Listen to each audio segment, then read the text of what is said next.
ଝୋଳଟା ପିଇଲ କେମିତି ଲାଗିଲା? ବେଷ୍ଟ ପୁରା ବଢ଼ିଆ ଲାଗିଲା ନା? ପୁରା ସୁପର। ତୋର ଦାନ୍ତଟା ଦେଖିବାକୁ ମାନେ କ'ଣ ତତେ ଭଲ ଲାଗୁନି କି? ମତେ ଭଲ ଲାଗୁଛି। ଖାଇନଉ ତ ଖାଇଥିଲି ବା ଚାଖଣା କରିଥିଲି ଯେଉଁ ଭଲ ହେଇଥିଲା ଆଉ। ଭଲ ଲାଗିଲା ନା?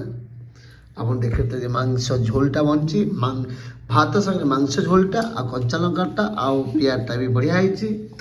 ଆଉ ମୋ ଭାଇ ଖାଉଛି ଏଠି ଦବାଦବ ଖାଇସାରିଲାଣି, ଏଠି ପୁତୁରା ବି ଖାଇଚାଲିଛି। ଆଉ କ'ଣ କରିବା, ଗରିବ ଲୋକ ଦେଖିପାରୁଥିବ ମାଂସ ଟିକେ ଆଣିଛୁ ସେଇ ବାଟି ବୁଟି ଖାଉଛୁ। ଆଉ ଚାଲ ନେକ୍ସଟ ଟାଇମ୍ ଦେଖେଇବା ଆଉ କ'ଣ ହେଉଛି ନାହିଁ। ସବୁବେଳେ କହିଛି କିନ୍ତୁ ପୁରୁଷ ଛୁଆ ଆମେ ମାନେ ବ୍ୟାଚଲର ଅଛୁ ମାନେ ଆଉ ଫ୍ୟାମିଲି ନାହିଁ ମାନେ ବର୍ତ୍ତମାନ ଧୋଇଟା ଭାରି କଷ୍ଟ, ବହୁତ ମନ ଦୁଃଖ ହୁଏ ସେତିକି ହେଇଗଲେ ନା କ'ଣ କହୁଛ ରମାଇ? ବର୍ତ୍ତମାନ ଧୋଇଟା ସବୁଠୁ ବଡ଼ କଷ୍ଟ, ଆଉ ଯାହା ହଉ ଥାଉ ନ ଥାଉ ନା କ'ଣ କହୁଛ?